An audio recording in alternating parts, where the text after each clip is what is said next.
The boardroom was silent in that tense, uncomfortable way that made every breath feel loud, every shuffle of paper sound like a disruption. And at the head of the long glass table sat Eleanor Whitmore, the elderly deaf mother of billionaire tech magnate Richard Whitmore, her silver hair neatly pinned back and her hands trembling, slightly as she tried to speak. Through a form of sign language no one in the room seemed to understand. Around her, executives in tailored suits exchanged nervous glances. Translators whispered in confusion. And Richard himself sat stiffly beside her, jaw clenched in frustration, as yet another crucial development. Meeting ground to a halt because no one could truly communicate with the woman who had founded the very principles his billion-dollar empire was built on. Eleanor had once been a brilliant innovator, a quiet genius who lost her hearing in her 30s but refused to lose her voice. Yet now, decades later, in a room full of powerful people and cutting-edge technology, she was suddenly the most isolated person there. The frustration on her face grew as she signed faster, her eyes pleading for understanding. But the room remained frozen in polite helplessness.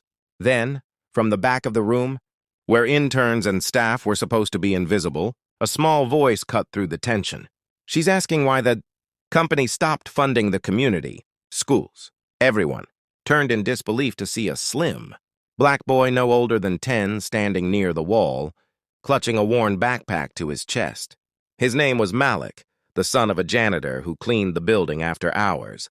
And somehow he had wandered into the meeting while waiting for his mother to finish her shift. Richard frowned. "What did you say?" Malik swallowed, nervous but steady. "She said the company promised 10 years ago to build learning centers for deaf kids in low-income neighborhoods, and she wants to know why the project disappeared." Eleanor's eyes widened, and she leaned forward, signing again urgently.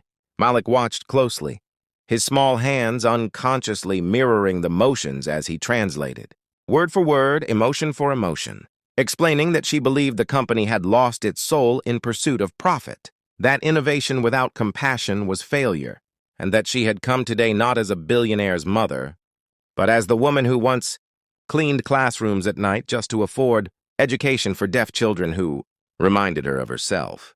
The room was stunned into silence, not by the message alone, but by the fact that this child understood her perfectly when no one else could.